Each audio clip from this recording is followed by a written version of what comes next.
Good morning. Good Should morning. We do it? Wait, should we do it in sync?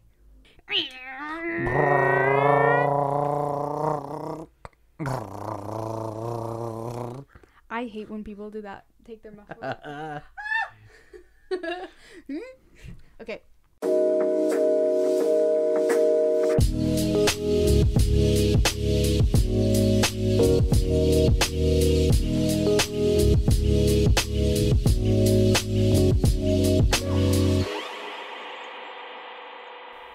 Good morning. What are we doing? Oh, 1, 2, 3. Good morning. Welcome to Overthink This podcast. My name is Macy.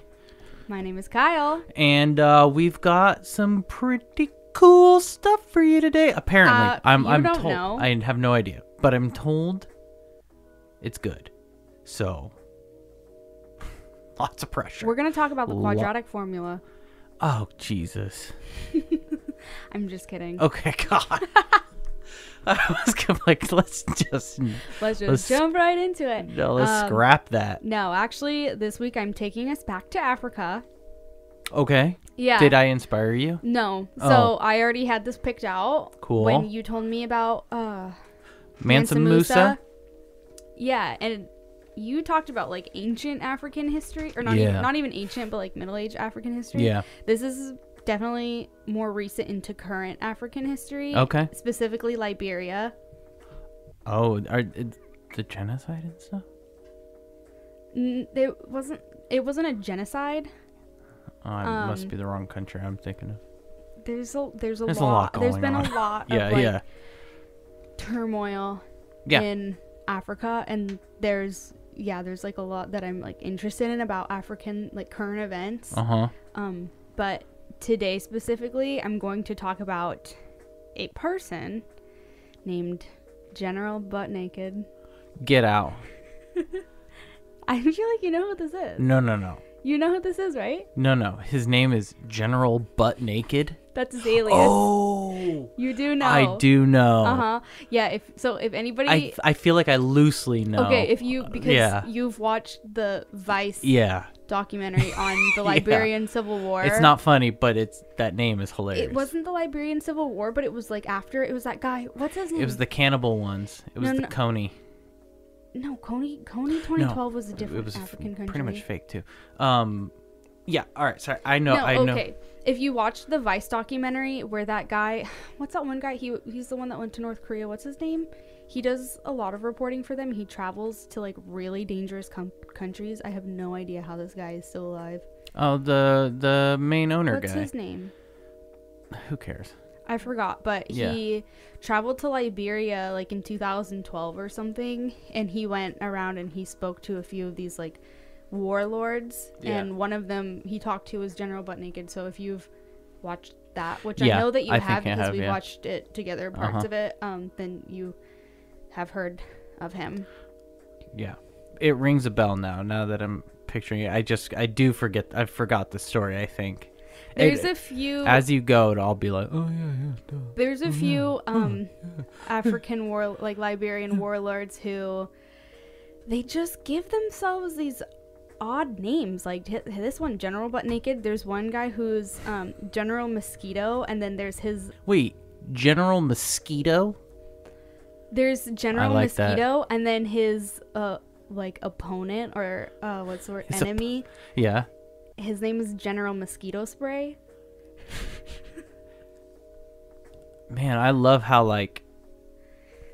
it's strange. It's like little children. Yeah, it's weird. It's weird. But this guy is very serious about being General Butt Naked. And if you were in Liberia in 1996 and you heard the name General Butt Naked, you were scared.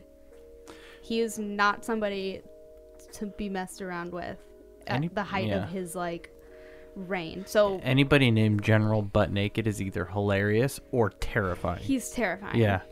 I'll side with. Okay. All right. So he was born Joshua Milton Blahyi. Right off the bat with the names. It's just his last name. Joshua Milton Blahyi, on September 30th, 1971. He went on to become General Butt Naked during the First Liberian Civil War. He led the Butt Naked Brigade, killing thousands, including women and children. Mm-hmm. Not a good person. No. In the slightest. So just to understand what was happening in Liberia, like why he turned into a warlord, let's talk about Liberian history a little bit. So what happened was, let's go back to like the 1800s. Freed slaves from the United States moved back to Africa and settled in Liberia, and then immediately began enslaving the natives there, as they were previously enslaved. Yeah. This lasts for about 140 years until Samuel Doe comes into play. He's a Liberian politician who led a coup on the Liberian government where he overthrew the existing government, including President William Tolbert and much of the existing Liberian Whig Party. He became the de facto leader in 1980. So pretty much like this enslaving of the natives, like just like Africans enslaving Africans, went on until Samuel Doe came up and like overthrew the government with violence and force. But aren't they all still in the same position, basically? What do you mean? Like, aren't they all, like, aren't a lot of the African continent citizens still, like, enslaved? Well, like, wherever there's upheaval, I guess. This is, like, specifically Liberia, so I didn't really look around that much. But there's definitely a lot. Yeah. It's different all over the place.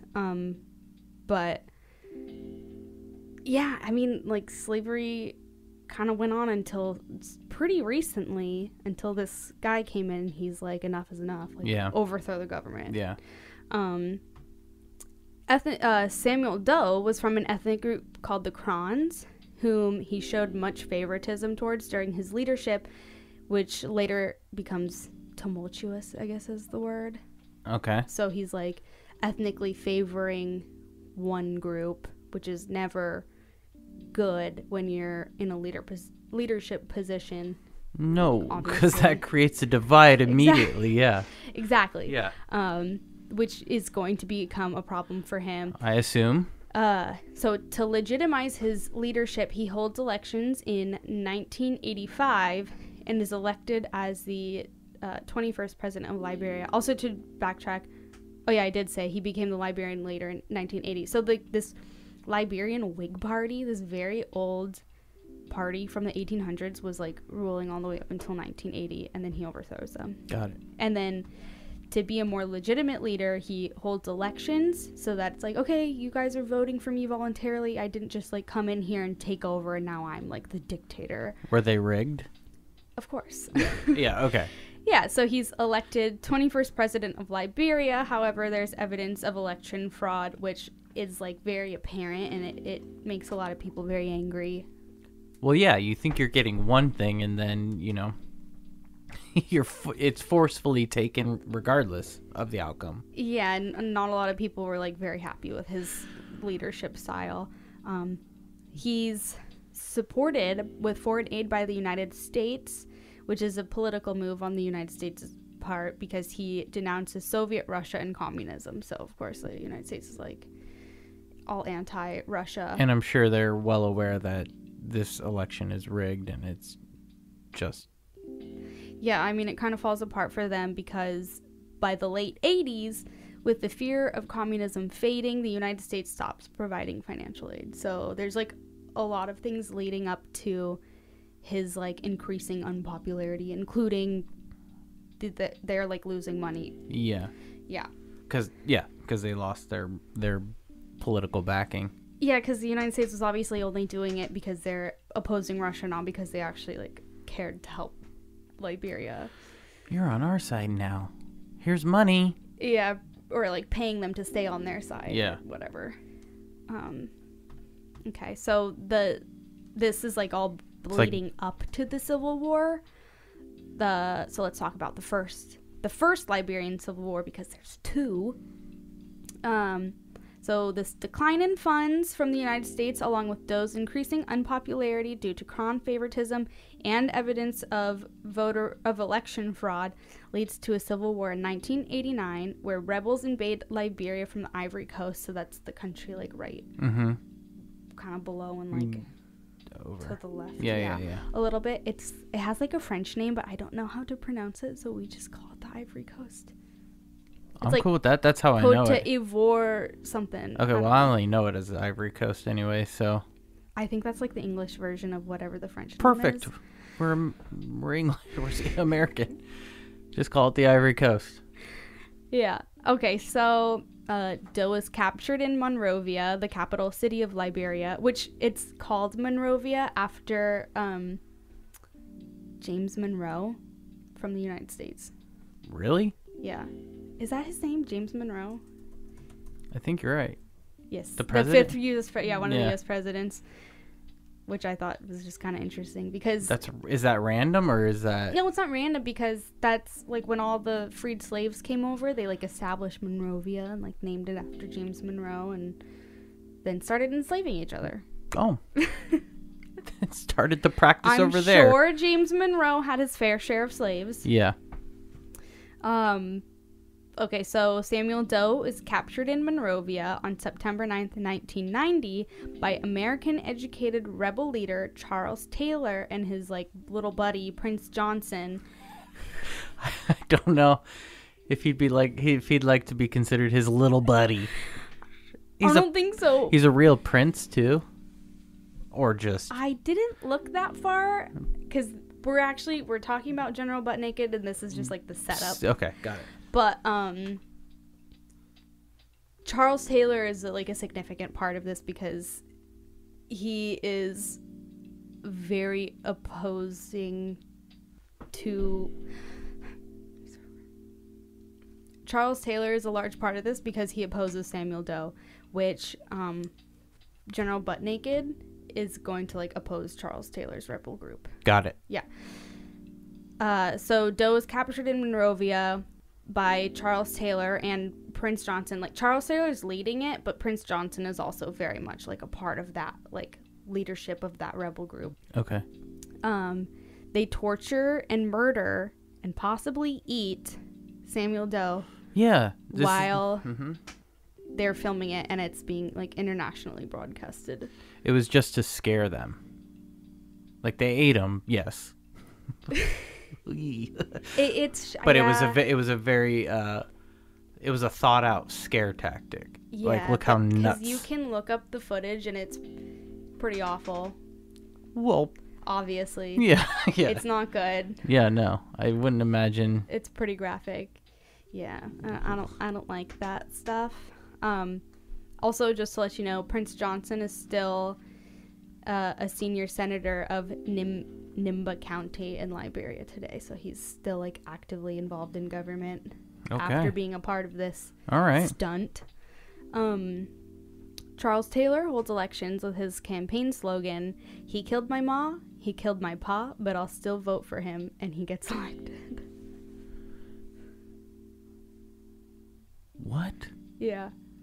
It works. Like, hey, I murdered your family, but let's do this. I guess if this election wasn't rigged, this goes to show how unpopular Samuel Doe was. Yeah, that's a good point, yeah. That they're going to choose this person instead who... Well, it's the lesser of two evils, two very bad evils. Are we facing that this year in our election? Not to this extent. I don't think one's a cannibal that I know of. But similar story. Yeah. We're picking between the lesser of two evils at this point. Definitely not like Liberia. We voted today. Yeah, we voted today. We dropped off our ballots to the two nice ladies with face masks at the library. Yeah, this is your reminder to vote and vote early. Vote as soon as you can. When this comes out, it's going to be Thursday. Count 6 days. Thursday. Wait. The 11, 12, 13, 14, 15th. 15th. Count Thursday the 15th, and then from there you have 2 weeks and some change to get your ballots, and so get going. Yeah. Now. And if you're voting by mail, make sure to turn it in early. Yep. Okay, back to it. Speaking of voting. Yeah. All right. Yeah, so he holds his elections with his beautiful campaign slogan. Yeah. Should I say it again? Yeah. He killed my ma, he killed my pa, but I'll still vote for him. Should we do it together? He killed my ma, he killed my pa, but I'll still vote for him. Sounds creepy. Yeah. All right. Go. There's still so much corruption, obviously, because someone came in, overthrows the government, someone new comes in, overthrows the government, so like now people are riled up. There's so much corruption that warlords from various rebel groups break out into civil war. So now you have people on like both sides, like people who are for Samuel Doe, people who are for Charles Taylor, people who are taking advantage of this whole situation, just like all hell breaks loose. What a nightmare.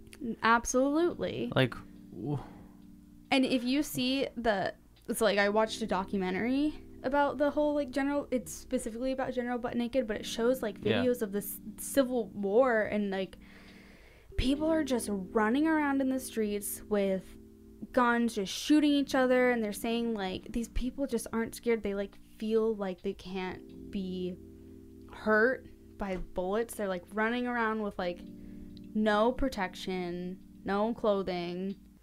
Obviously, General Butt Naked. Wasn't there drugs involved? Yes, there's like rampant drug use.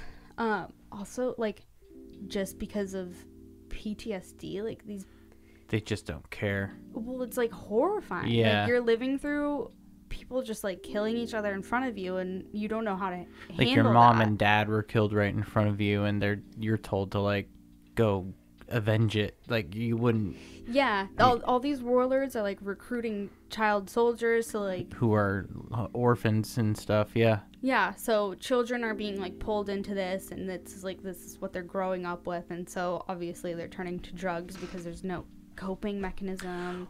Well, yeah, I mean, not only what happened to you before you got in, now you're in, now they're telling you to go kill people. You weren't prepared to go kill people, and all this. It's just a nightmare. It's just a nightmare. Yeah.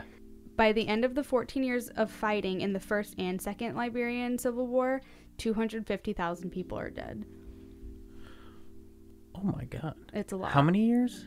It's 14 years total when you're counting the First and the Second Liberian Civil War. 250,000? Mm-hmm. We're almost at that in 6 months with the coronavirus. Yeah. Oh my God. Okay. Let's not talk about that okay, now. let's keep going. Okay, so, General Butt Naked, this is what we're here for. One of these rebel groups was led by Joshua Milton Blahyi, who calls himself General Butt Naked, and he leads the Butt Naked Brigade against Charles Taylor. He becomes one of the most feared warlords in Liberia. Okay. He claimed him and his soldiers would sacrifice a child before a battle and drink their blood. I remember that. Yeah, one of the documentaries I watched, because I watched two, and one of them was saying how he said he would just like see children playing, or like if they were swimming in a river or pond, he would jump in and push one down underwater and either break their neck like on accident or on purpose, and like sacrifice a child. He also said he would like sacrifice a child monthly as part of his ritual because he was being used by Satan to do Satan's work. So apparently he is not responsible. Satan is responsible for his actions, according to him. Well, that's an easy way to pack that, to not carry that guilt and just push. He would go back and forth by saying, like, he's like, these are all the horrible things I did and I don't wish to kill anymore, as if he was taking, like, responsibility in a way, but then he would say something like, I was being used by Satan. He's kind of all over the place in in what he says. Yeah, I mean, I can imagine he doesn't really have a good set of moral boundaries. Yeah. I mean, pretty much the whole time he didn't seem remorseful. Yeah. He was very cut and dry, like, this is what I did. Yeah. I did that. But then went on. But then decided that he was good. But we'll get to that. Yeah, okay. Yeah. He frequently ate human flesh and the hearts of his enemies. So there's like clips of them holding up the hearts and being like, we're gonna eat this. Yeah. He recruited children to fight for him, as like a bunch of them did, and they like have them act as his security, which I'm not really sure how that worked. Like, it's not. Yeah. Yeah, so he recruited children to fight for him, which is horrible. He, there's one part where he said he preferred a cutlass. It's like a big sword knife, machete cutlass. thing. Yeah, cutlass. Over a gun, because he liked seeing the dark blood flow out of his like victims' bodies. Yikes. Yeah. He liked to see people suffering. Don't shoot them, because that's a quick death. Too easy. So why was he naked? Yeah. Do you know why? I think I'm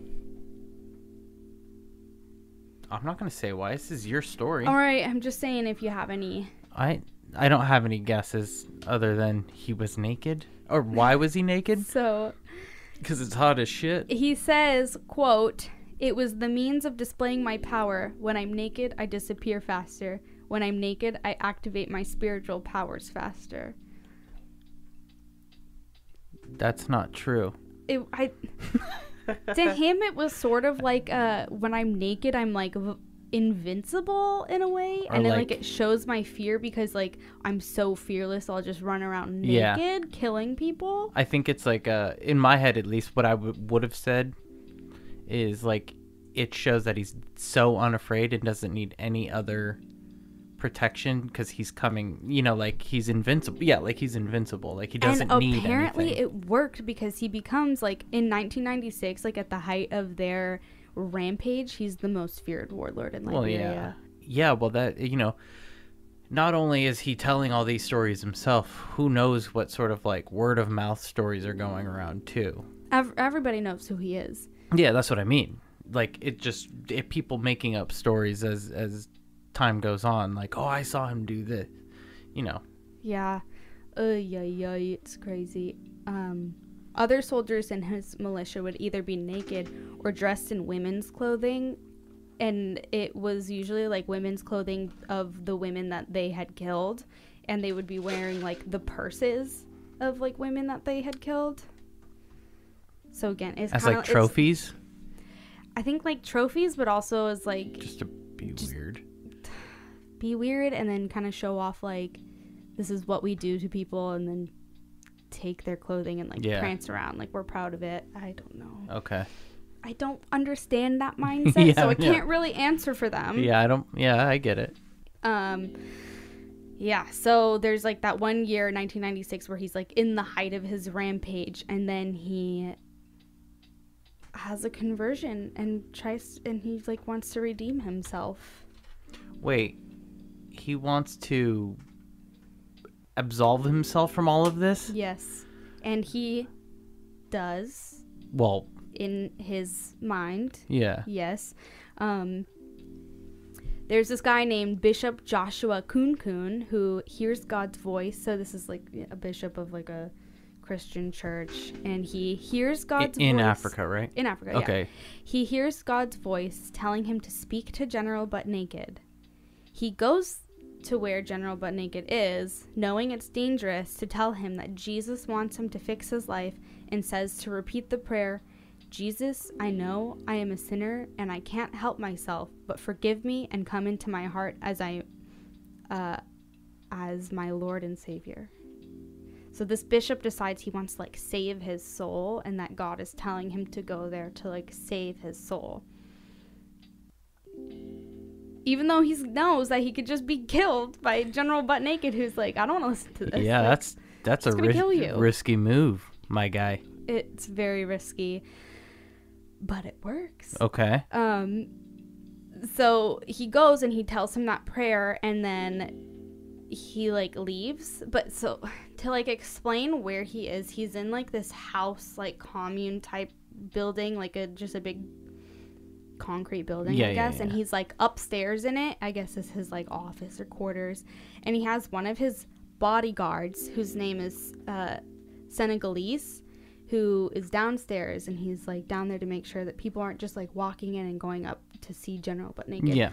But somehow this bishop like goes in and just goes upstairs and like talks to him. And so General Butt Naked, he goes and asks Senegalese, who this guy was recruited as a child to like work for him. And he asks him if he saw the bishop go into the house and go upstairs where he was. Yeah. And Senegalese is like, no, like, I never saw him. Like, I would have seen him. I'm right here. I would have seen him come in and go upstairs. And General Butt Naked is like, I don't believe you. He just came up here.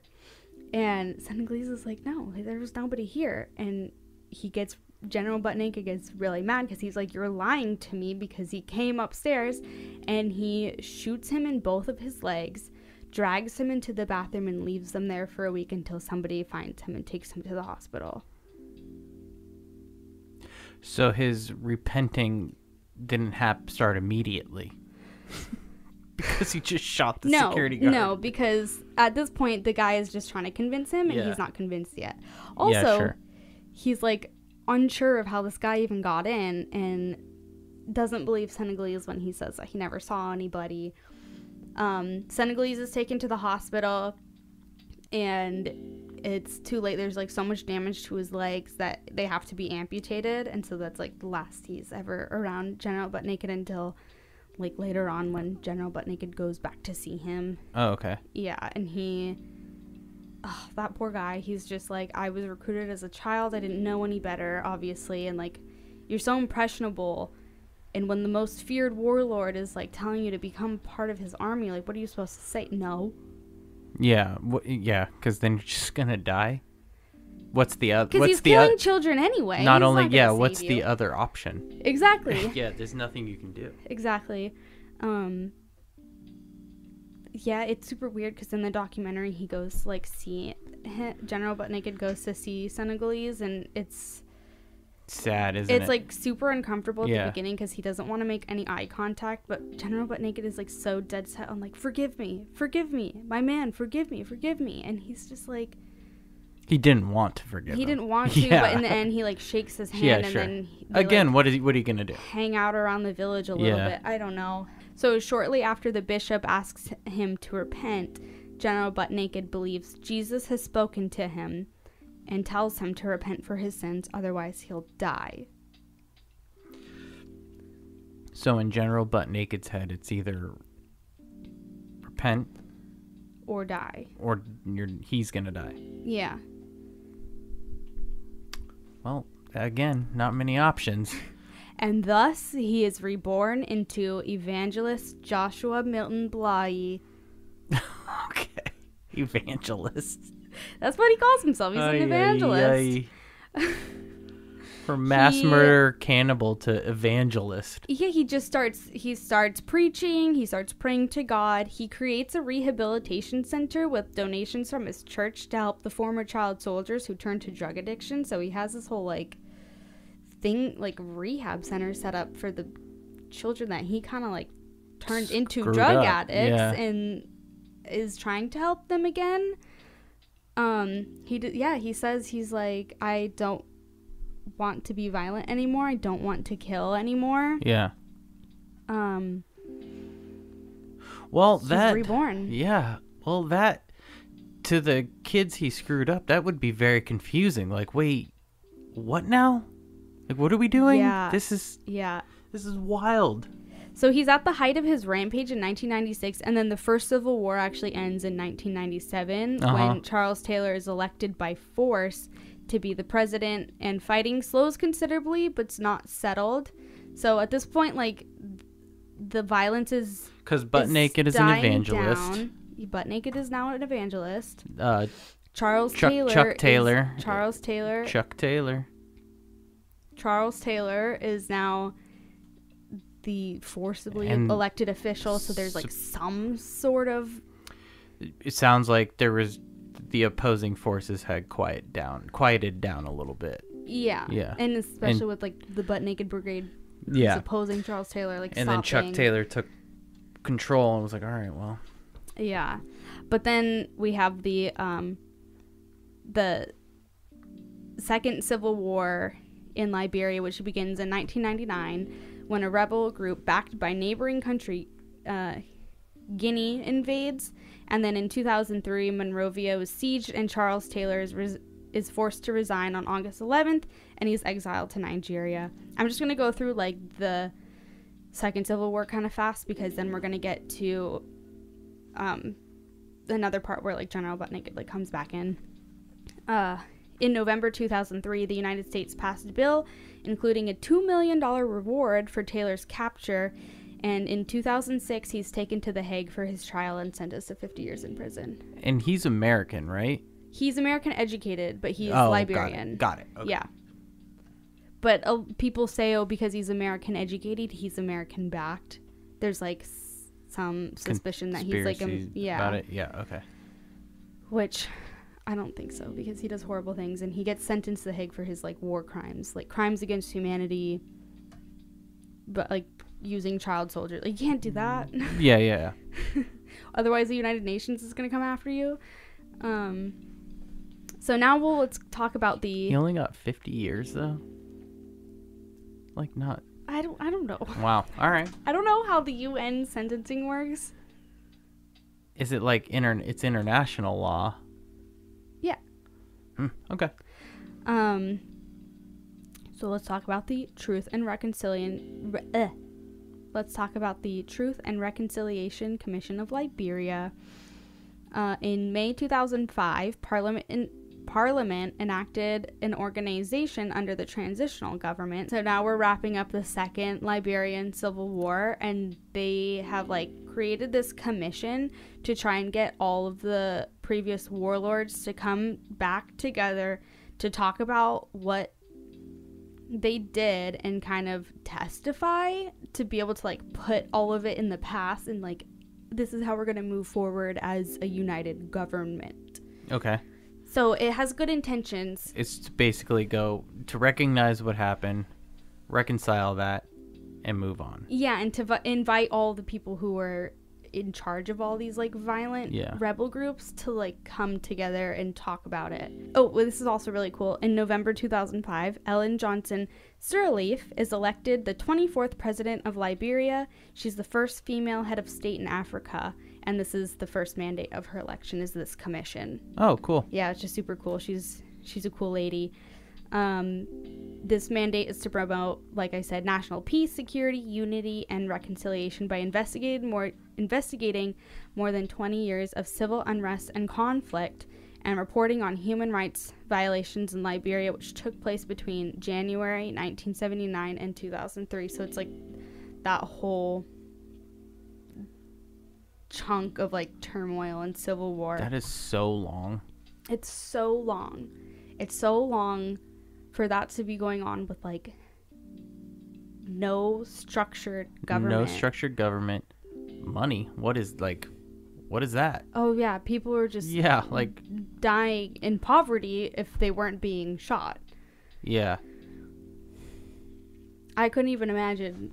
No, that. Like that I'm trying to, like, sorry, I'm, like, not responding because I'm just trying to think, like, what do you do? You have to run. But where do you run? Where do you go? And this is, like, all the way up until 2003. This is, like, very, very recent. And not only Liberia, but there's so many other countries, not even just in Africa, where they have no government. It's just anarchy. And I don't exactly know for certain, so this is just kind of, like, me guessing. Their surrounding countries, you know, to Liberia are probably not in any certain position or in any sort of stable position to take on a bunch of refugees from a war-torn area. They go there and it's the same shit. It's the same poverty, the same sort of, like, what are we doing here? Not only that, but then you have the natives of that country going, why are you here? Like, you know, we can't take care of you. We can't do anything.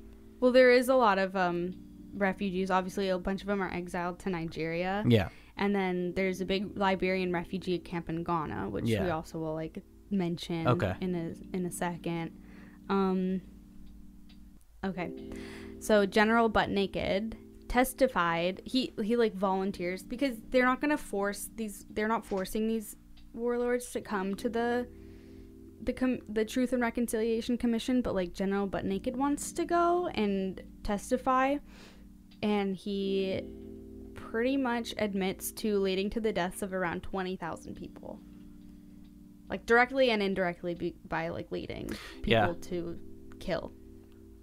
Do you think that's a fair estimate, or do you think I think that's a very fair estimate. Okay. Yeah, so then he's owning up to it. Then he's owning up to it. But what's weird is I watched some of his testimony, and it's very like, I don't want to say, how do I say? It's very. I'm having a hard time putting this into words. It's okay. It's almost like he's not boasting it, but he's definitely not. He's not ashamed of it. Yeah. At all. It doesn't seem. There's no remorse. It's not boastful. It's just like, it's just matter of fact. It's pretty matter of fact. Like anytime he's talking to the camera crew of the documentary, he's very matter of fact about it. So do you think he still gets off on that? People being afraid of him, or absolutely. Who he was at least. Absolutely, he gets off on the fact that he's very well known. Yeah, he likes the celebrity. He likes that. Yeah, of course. And now, he's turned it into like now he's an evangelist, and there's a clip in the beginning where. The documentary I watched, by the way, is The Redemption of General Butt Naked. It's on Amazon Prime. You can rent it for 99 cents. That's what I watched. The very beginning is like a church service where there's some guy, like the pastor or the priest or whatever, is like introducing him, and everybody's like clapping, and he's just like, keep clapping, like, yes. Wait. He loves it. He loves it. He's just going like, keep on appreciating me. Yes. Oh, wow. Yeah. All right. He loves the attention for sure. So that's probably why he ended up doing what he did from the get-go. It's just to be in people's heads, to be known, to have control, to be naked, because he knew that was like making a statement. Because it was crazy. Yeah, people knew who he was. Yeah, that's. Yeah, and you can see, so like the whole time he's testifying at the Truth and Reconciliation Commission, he's obviously saying what he did, but he's not saying it in a proud way, because the government is asking him questions, and because he could potentially be charged with something. Because it's not like, oh, we're not going to do anything to you, or the UN's not going to do anything to you. It's to try and move forward, but he's not out of like.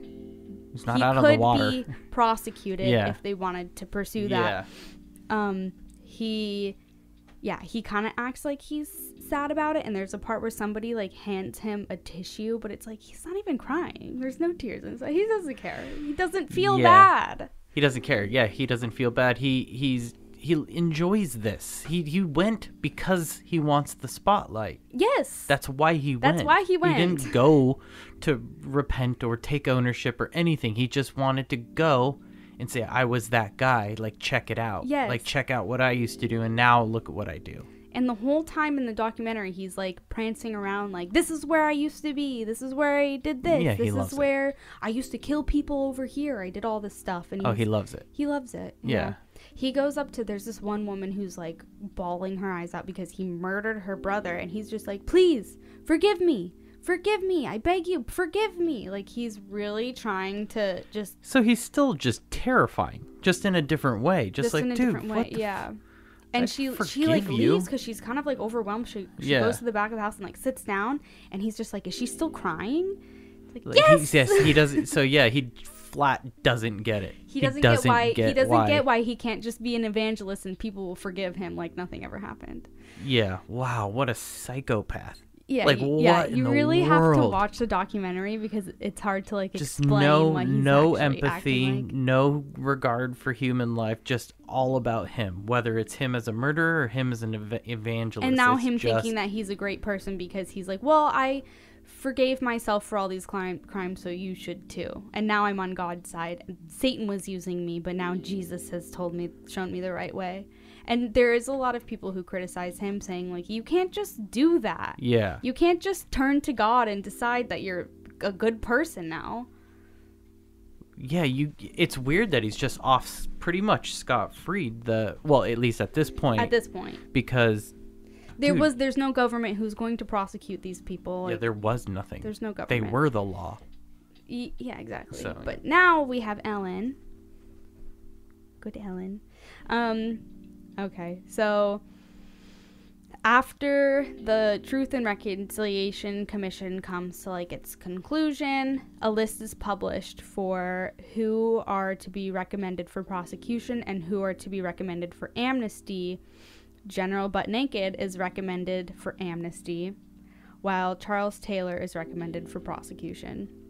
They both should be. They both should be. Yeah. Nobody should get amnesty for cannibalizing and murdering children. And just because you're a fake evangelist. Yeah, and goes to the commission and says that he's an awful person for what he did and he regrets it. Like, sure, you still did it. Yeah, no. No way. You don't get away with that. This is why he's a terrible person. Yeah. Not just because of all the things that he did to people physically, but now what he's doing is acting like he's a good person. And this is like he's not murdering anybody anymore, I guess, but like it's just as crazy. Like, what are you doing? Yeah, like in your head you honestly it's still think unforgivable. Yeah, like what are you doing? You can't just prance around like preaching the word of the Lord and asking people to forgive you for killing their family. Not asking, forcing people. Yeah, it's a little forceful. Yeah. If you watch him. The way you're saying it in here, it sounds like he's like not asking them. When he went back to Senegalese and he's just like, my man, forgive me, my man. It's not like you owe me nothing. I just want to like say I'm sorry. Just for myself, and you can feel. He's just like, please, you gotta forgive me. It's just to make him feel better. It's to make him. No, I don't even think he cares if he gets their forgiveness. It's to make him look better. Yeah, that's a good point. Make him look better, not feel better. Anyway, so after amnesty is given to General Butt Naked, people are really upset. And he's kind of like driven into exile. Several assassination attempts are made against him. People feel he needs to be held accountable, clearly, because he does. Yeah. And he leaves to live in Ghana in a Liberian refugee camp. He's there for like maybe a year, and then he eventually returns to Liberia because he has a wife and children there. He has like 4 kids. Mm-hmm. And his wife, who he married after his rampage, but when he like turned to God, and she met him like at her church. Yeah. And she's interviewed a little bit in the documentary, and she says, she's like, I couldn't even believe what I was doing, that this is General Butt Naked. But I guess like after they got married, she's like, okay.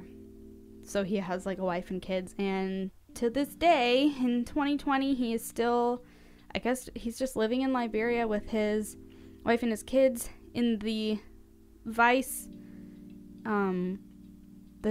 documentary came out in like 2012, and they saw him. He's still in Liberia, and like people are still trying to assassinate him. Do something. He's not going to get prosecuted because he hasn't been. He was like recommended for amnesty, obviously. Nothing's going to happen to him now. But people still want his head. People still want him dead. Yeah. So he's still like, people are trying to assassinate him. Does he have guards or anything? Why is it hard? I don't know. Okay. I mean, it's not just him though. There's like plenty of warlords from that time who are probably all just still living their life like nothing ever happened. Or in hiding, some hiding in plain sight. Yeah. But I haven't looked like specifically about what he's been doing in 2020 because there's not a lot of information. The Vice guy's name's Shane Smith, I think. Yes. Yeah. That's sorry, his name. I remembered like halfway through, and I'm like, I'll wait till the end to tell you. Yeah. But his Wikipedia page says he's how old? Like 48 years older. 48, 49. Butt naked? He was born in 71, 49. 49. Mm-hmm. Yeah. So he's still alive. Yeah. Still got a lot of life to live. Yeah, jeez. Is he still an evangelist, or? Oh yeah, he's still pretending to be good person. He's so far I don't think has killed anybody since 1996. Well, that's good. After the initial 20,000. I guess 20,000 was enough. I guess that was enough. Yeah. All it took was for Jesus to show up in front of him. Jesus to show up by way of a minister. A bishop, yeah. Or a bishop that telling was him a ghost. That he should stop saying. But the bishop is real because he's interviewed. So do you think the security guard, Senegalese, just fell asleep? Maybe. He's like, I didn't see him. Yeah, because you were asleep. Maybe. Yeah. His story, General Butt Naked storyline was like a little... Do you think he makes it up? Do you think he made it up? Yeah, because from sort of like the different sources that I was looking at... He's trying to make the bishop seem like a... Nothing really like was the same story. So yeah. From what I could put together, the bishop visited him, told him to repent, and then like after that, but separately, he had a vision of Jesus come to him. So it's almost like he's making a story that makes those one and the same. Sorta. Either way, he had like a conversation with God and decided to, according to him, decided to be good. Well, but there's a lot to unwrap there. Yeah, that's a stretch. You can't just... No, okay. Sorry, I'm good now. Should my next story be about Sudan and South Sudan's independence? Because I have been reading a lot about that. Yeah, make that. Yeah. We're just gonna stick to African stories now. African history. I'll do apartheid. Okay. Do like a Nelson Mandela week. It's just there's so much going on in Africa in the past and currently that we just aren't hearing about. Yeah, I feel like that goes for a lot of different countries too. Like, you have that in Africa. You have all the... There's so much corruption going on in South America that we heard about, but it wasn't like extensive. South America's got a whole mess of newsworthy stories. Even like Australia and their native people and how those people are treated and different wars out there. Yeah, but freaking American news dominates everything. Yeah. Maybe because we're here, though. You go to any other country and there's American news on the TV. Stop. Don't pay attention to us. Don't pay attention. We're going through a time, yeah, okay? Dude. We don't have it together right now. Just focus on yourself. If we're not doing well. No, but yeah, it's true. Like I don't hear hardly anything about other countries even currently. Like, I think we hear, of course we hear the news, like the Paris shootings, the shootings in London and things like that. Yeah, we hear a lot of like European news. Yeah, a lot of if we hear international news, it's mostly European. Yeah. Brexit has been a huge thing here. Boris Johnson and all Boris that. Johnson. Yeah. No, we hear about Angela Merkel. Yeah. Mrs. Merkel. Mrs. Merkel. I actually saw something about her the other day, and she had a giant stein of beer, and I was like, really? Yeah. I was like, that's it's at Oktoberfest. Well, yeah. It was last month. It was last month, but. Maybe it was last year's though, or something like that. Or something. Okay. I don't know. I saw it recently though, and I was like, it's just cool. I don't know. It's pointless. It doesn't mean anything. It's very German. Yeah.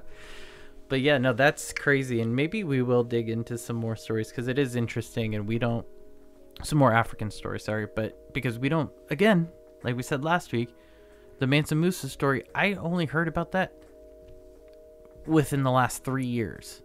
Like, this story, I only heard about it from the Vice documentary. Yeah. Also, shout out to Alex Myers because he's the one that, like, told me about General Butt Naked, and so I went and looked it up. So thank you, Alex. He's brother? Not going to listen to this. Your brother? Yeah. Okay. Because we were Alex. talking. He was like, what's your I don't even remember what the conversation was, but I think it was something about like podcast topics, and he like mentioned General Buttnaked, the guy that just ran around and killed a bunch of people in Africa. And I'm like, you're lying, because he likes, because the name is ridiculous. He likes to what's the word? He's not. I don't know where Alex gets any of his information sometimes, and he just tells us these random things like, some guy was sitting and a tree branch grew through his neck, and you're just like, what? And he's like, it's true. And so I was like, you're making this up, and I looked it up, and I'm like, it's true. He was not making it up. It is true. Well, cool, and thank you, Alex. That's a good story. But yeah. Anyway, that wraps it up today. If you have any questions, comments, or concerns, don't ask us. Don't ask us anything. We are over it. Just kidding. Go ahead and follow and comment and do all those things, and click those ads. Subscribe. Click those ads, because we only have $2. Yeah. All right. Well, cool. We'll check you guys next week, and thanks for tuning in. Bye. Bye.